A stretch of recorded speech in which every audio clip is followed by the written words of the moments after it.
Hello, welcome to the Mobile County Public School Athletics Show today. My name is Brad Lowell, Assistant Athletic Director of Mobile County Public Schools. On today's show, we got Coach Derek Scott from Viger High School, Head Football Coach, Athletic Director.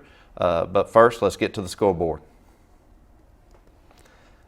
In boys basketball, Baker defeated Baldwin County High School 74-59. Castor scored a game-high 18 points for Baker, which placed 5 players in double figures. Murphy defeated Williamson 54-42. Rain dropped a 62-34 decision to Faith Academy. In girls basketball, Faith defeated BC Rain 76-56.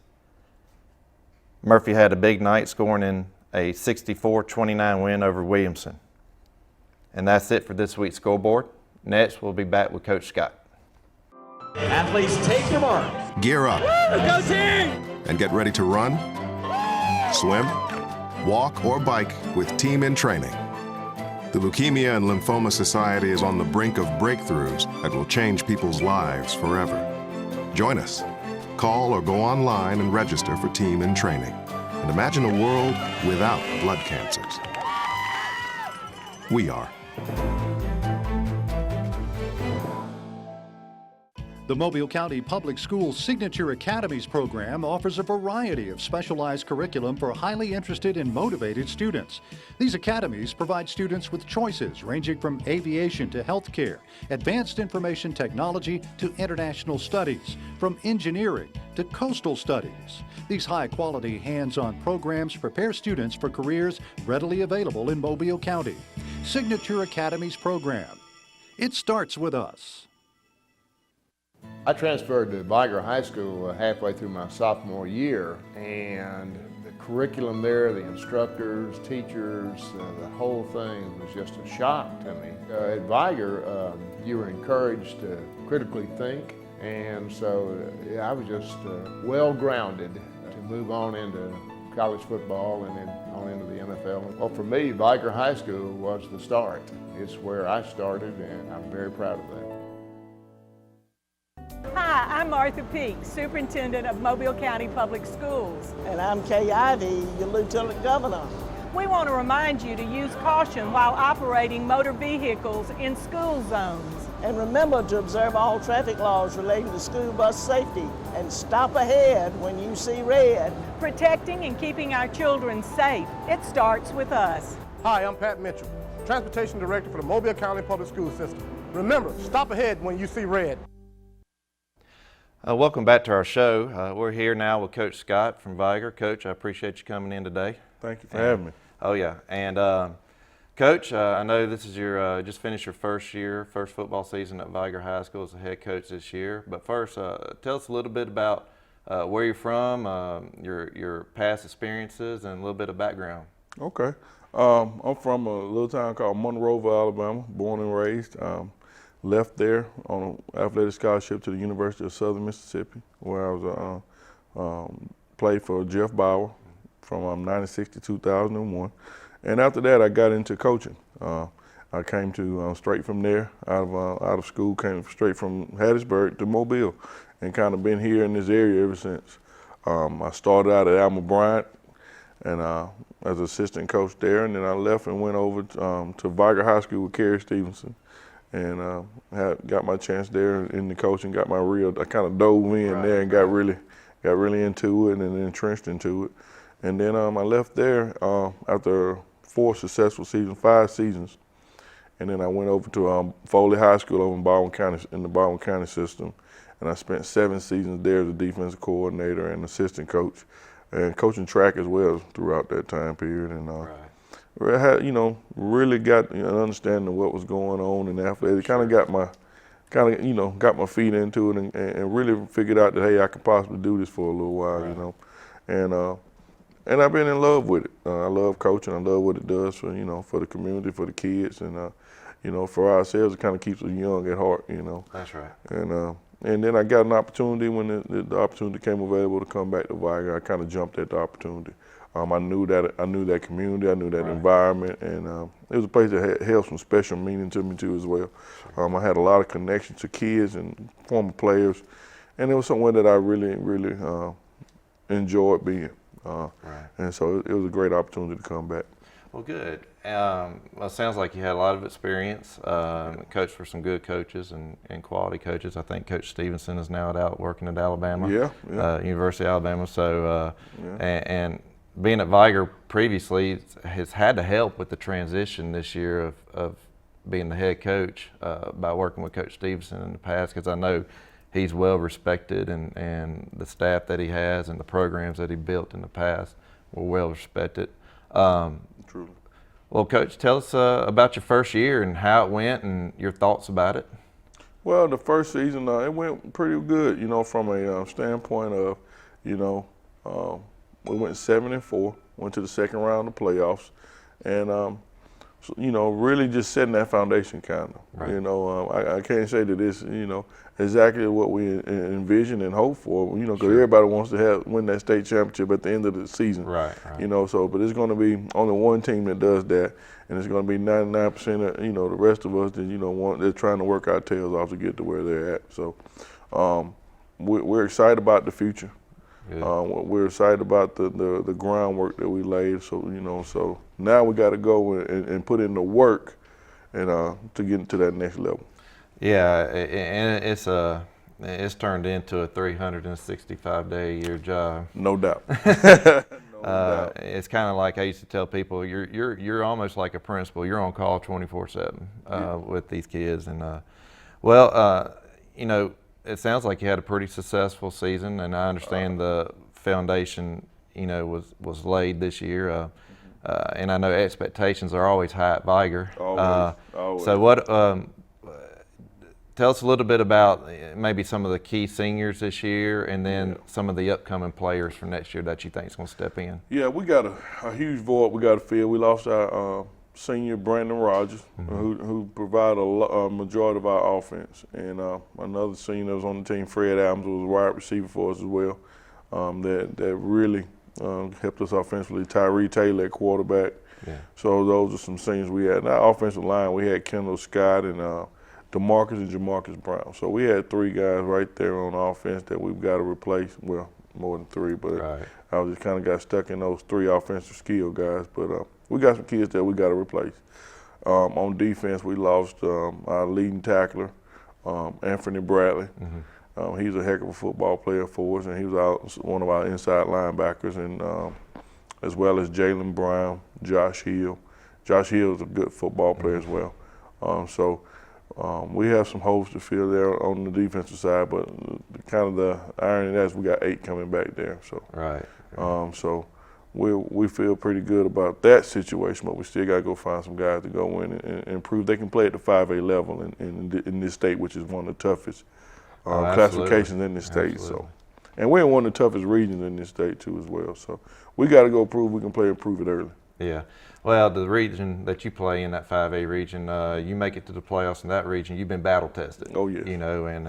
And that's good that you have good experience coming back. And it's tough to lose key people, but it seems like next year you always have people that come in and step in and replace those guys, quality guys. And that's the thing about high school athletics.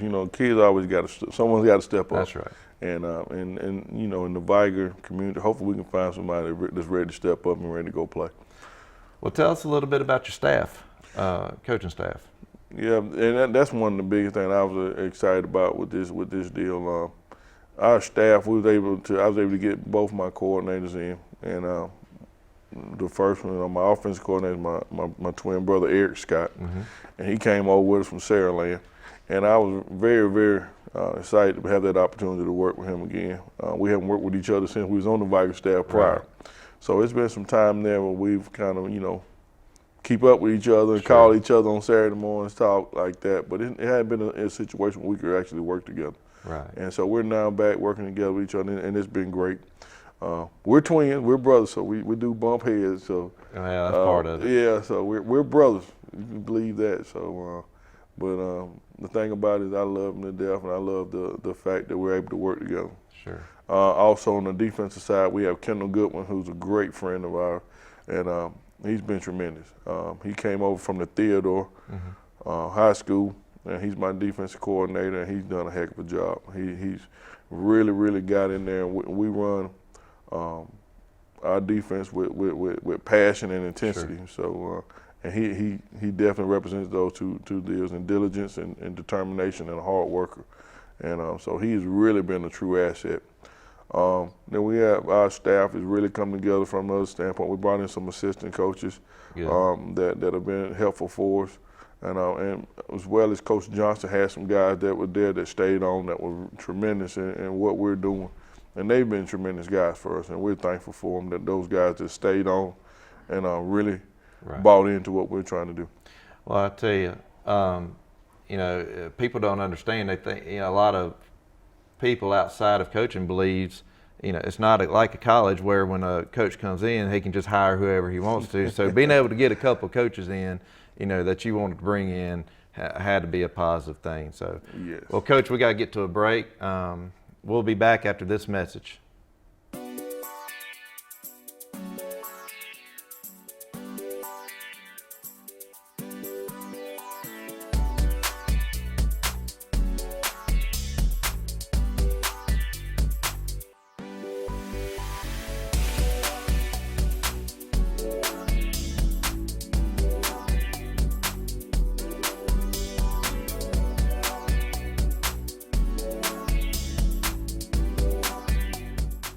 It started for me when I went into the first grade, and then I went on to George Hall Elementary School, and from there to Williamson, where I graduated.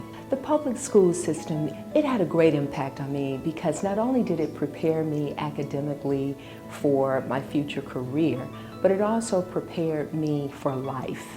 Because of its diversity of students and teachers, it really gave me a well-rounded education. The more parents are involved in school, the more likely it is a child will succeed. Children with involved parents and attend school regularly make better grades and have better social skills. Every involved parent makes a difference. Get involved. Ask about your child's day. Explain how your education matters. Parent involvement, it matters. You can find more information on parent involvement at MCPSS.com. Welcome back to the show.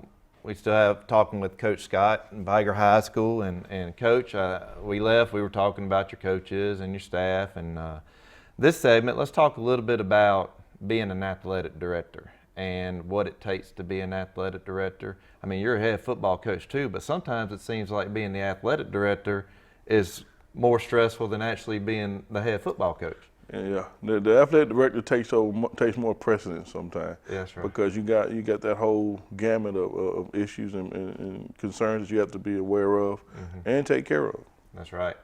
And you know, when you're an athletic director, you have so many more responsibilities. It's not just showing up to school and coaching football. I mean, you're dealing with pretty much every sport on campus and all the coaches on campus. You're kind of the link between the administration and the assistant coaches. Absolutely, absolutely. You're that bridge from what administration wants done. That's right. To get the relayed information to all your coaches on campus, as well as system-wide, what the system wants that information to get to those coaches. So you got to be that link and that connection, and you got to kind of stay on top. You got to be multifaceted, and so to speak, to get everything done. Yeah, and you know, it seems like sometimes, I know when I was a former head football coach, athletic director, it seemed like the football season was probably the least busiest season compared to the spring season when you have more sports going on at one time. You're having to be at so many different places. Yeah, and it's already starting now too with right. basketball. You know, basketball got a game every other day, seems like, especially when you start counting in JV and varsity games as well. So right now, it's a lot going on for us, making sure that everybody's on board, everybody got what they need, and everything is rolling kind of smoothly. And I got to tell you, it's a learning curve. You know, it takes a little time to get everything worked out. You know, the season athletic director, they say, hey, once you get it all figured out, it runs smoothly. Well, I'm still trying to work on getting it all where it runs pretty smoothly, and I understand what's going on and what needs to be done next. Yeah, and it's a work in progress. I mean, every day's a different day. That's what I tell people. You know, you really, when you wake up each morning, you really don't know what to expect till you get to work for that day. Well, you mentioned basketball, and I know it's basketball season now. It's kind of hit it in full gear. Tell us a little bit about your 2 varsity basketball coaches, your boys coach and your girls coach, and a little bit about basketball season this year. Well, our boys coach, Coach John Davis, and right now we're going pretty good. And we've had some success early, but we're looking to build on those successes and have a great year this year in basketball. Actively coaching our girls team is Coach Glenn Clark, and he's a renowned guy in this area. He's been coaching a long time, so our girls are pretty competitive right now, and I think they're doing well. And so we've been really excited about what they're doing on the hardwood. So, well, good. What is I know we talked a little bit about the 5A region and area that you guys play in. And football is a little bit different than basketball. Yes. So tell us about football 5A region, the teams that you have to play in that region, and then compared to the 5A area that basketball has to play. Yeah, 5A area basketball is a little different from the standpoint. We still have Jackson in there and Escambia County, but it's not as many as, it's not near as many teams in there, and Faith Academy is in there still too. So you still got those quality basketball programs you still have to go through, and programs in general, but it's not as many as it is in basketball, in football. So right, and you know. The basketball season is kind of, that's why I tell people it's one of the longest seasons of any sport, you know, because it goes through Christmas break, then it goes into March. Yeah.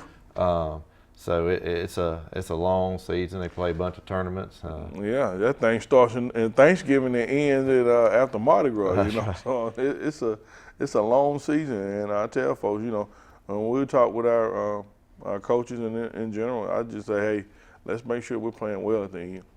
That's right. Well, Coach, I know since football's over, I believe they played the state championships this past week up in Tuscaloosa. But I think most people pretty much started their off-season program already. Tell us a little bit about what you guys are doing right now in football in the off-season and what your plans are as you go through the spring and into the summer. Okay. Right now, what we're doing, we're in the weight room and we're going back and we're just going through our program and our strength conditioning program. We're teaching, we're reteaching how to do the squat, how to do the power clean, and how to do the bench press properly. You know, so we're taking this opportunity to get back in the weight room, but not be so hard and entrenched into what we're doing as far as numbers and weights and all of that. Right. And be more conscious of how to do it properly. And so that's where a lot of our attention is, but we're getting them back used to the weight room. We're getting them back, you know, getting them back into our program and how we do our program. Because now our program is more of a 50-minute program where in the season we're down to about 35 minutes in the weight room. So we'll get a 35-minute workout, 30 to 40-minute workout, and get them into split between meetings and weight training. Now we're into strictly weight training and into some of our speed and agility stuff. So, and we're not even going outside much right now. We're just strictly concentrating on how to do the weights, how to do the proper lifts, and the instruction in those lifts. And we're doing that 4 days a week, and then we give them 1 day off. And that's what we're doing right now. When we get back into January and we get into what we consider next season, that's when we will get into more of the actual percentages and actually building and what we call atrophy phase, where we're actually building muscle, and we're getting into our strength and conditioning where we're outside on the field doing speed and agility work as well with it. Well, and I'm gonna tell you, I'm a huge advocate of strength and conditioning. It's an absolute necessity. It is tremendous. You hit a valid point in the conversation when you talked about doing it the right way. I think a lot of people want to just jump in and just start lifting as much weight as they possibly can, and sometimes that can be more harmful than it can be help you. It's all about proper technique, isn't it? 100%, because the worst things you can have happen for yourself or your program, or especially your program, is to have kids hurt in the weight room. And that's one thing that we don't want to lose kids because of improper technique or anything like that in the weight room. You want the weight room to be a benefit to your program, not a hindrance. That's right. You know what I mean? You can lose kids to injury in the weight room from simple squat with incorrect technique. You can get back problems. You can get a whole lot of other stuff that come along where you're losing some of your better kids because you're trying to push them to have those strength gains, but if they're doing it incorrectly, they're going to cause injury in some other way. Yeah, and I've unfortunately in the 16 years that I coached and worked in the weight room with the kids, I mean, you can get seriously hurt in the weight room. Yes. If kids are not only supervised but knowing what to do. And it's not even just lifting, it's how to place the weight down properly, it's how to properly spot, it's how to properly, I mean, to walk around in the weight room. I mean, that's a dangerous place if they don't know how to act. You can get a weight dropped on your foot in there, or all type of things that are just detrimental to your program. Mm-hmm. You know, I think a lot of people just don't, understand the structure that has to be involved when you're dealing with the mass number of kids that you work out each time. Yes. And there's a lot of movement going on. There's a lot of heavy weights being moved around. So it's very important to have people that know what they're doing in there, and because that 50 minutes can be some of the most exhausting 50 minutes on a coach if they're doing it the right way. Yeah, absolutely. Exhaustive and intense. That's right. And you got to be completely focused in on who's doing what and what's going on in there at all times. So you got to be attentive. It's not one of them deals where you just go in there and say, hey, let's get after it. No, you got to be attentive to what little Johnny's doing over there in the corner and all of that. If he got the correct weight on there, and it's a lot goes into it. And that's why I tell people, they only see Friday nights. It's a lot goes into getting to Friday nights. It sure is. Well, Coach, we got to go to break. We'll be back with our last segment. I went to Murphy High School. In fact, to this day, my blood bleeds blue and gold. To this day, some of my best friends are the high school football buddies that I had. We really had a wide array of classes available to us. All of my future relates back to the foundations that were given to me by the wonderful teachers and principals that I had when I was a kid. The Environmental Studies Center is a natural sciences education facility designed to provide unique learning experiences. In addition, wildlife rehabilitation plays a vital role each day at the center. Featuring more than 500 acres of rich woodlands, the center affords teachers, students, and the general public an opportunity to experience firsthand the natural environment. Environmental Studies Center. It starts with us in the Mobile County Public Schools.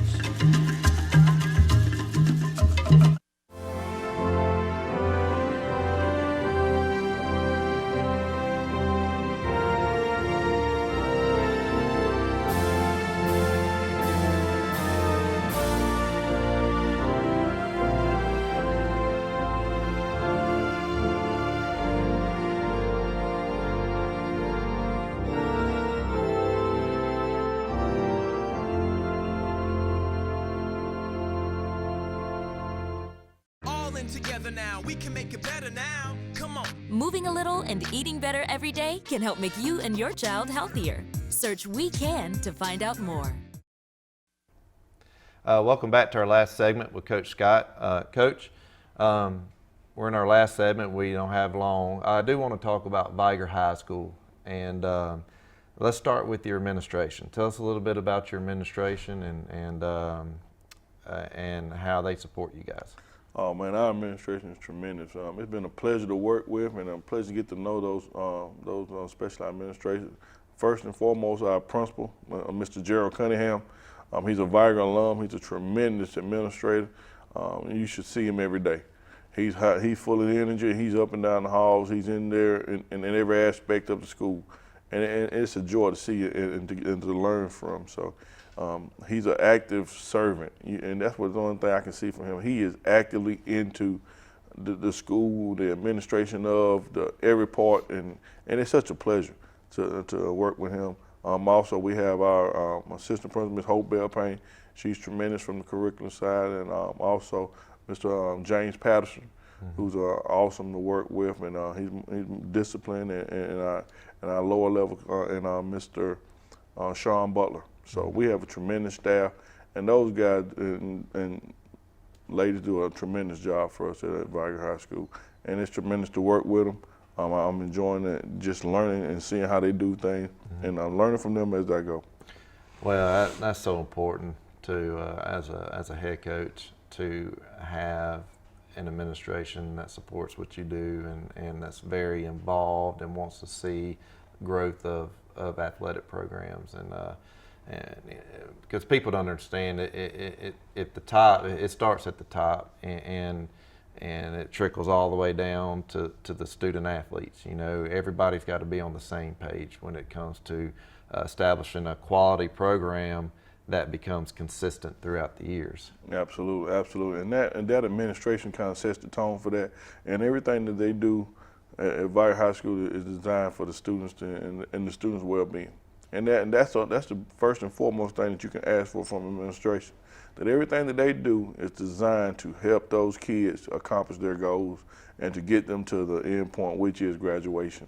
And so we try to follow suit in athletics from what the administration is doing and the standard that they set. So we're actively trying to build that Viger High School brand up. Yeah. Well, you mentioned the Viger High School brand. Viger's very rich in tradition. Tremendous. And it's a close-knit community there. Tell us a little bit about the tradition of Viger, and what I mean by that is that not only the tradition of the high standards there, but what is the vision? What is your vision? Well, our vision for our Viger High School is to be the top school in 5A football and 5A athletics in general, and in every facet of athletics, not just football, but in girls basketball, boys basketball, soccer, track. Every athletic event that has the Viger logo and image on it, we want to be at the top of that level. And we're working our tails off to improve the strength and conditioning of all athletics, especially at the male and the female level, to try to get those athletes in position to be the strong and fit enough to go and compete at a high level. Yeah, and you want to give your student athletes the best opportunity that they can get by the time they leave Viger High School, and you hit it on the nose. And I think it's not just strength and conditioning for football; it's strength and conditioning for every athlete on that campus. Yes. And a big part of that too, and that helps your two-sport athletes too, don't it? 100%. And you know, a school the size of Viger 5A school, which we only have probably roughly 500-600 kids. So we don't have a huge base of athletes to pull from. We only have a small base, so we're going to share athletes across the board. And the only detriment to sharing is sometimes they lose strength and conditioning. And so what we want to establish here is that all athletes are strength and conditioning, or well strength and conditioning. Therefore, they can play across the board and not lose strength. Right. And that's so important, and we're stressing it, and we're trying to get more actively involved with strength and conditioning throughout our whole system. Mm-hmm. All right, well, Coach, we got to wrap it up. I want to thank you for coming today and being here. Well, I want to just say thank you, and I appreciate the opportunity. All right, Coach. That concludes our show today. Thank you for watching.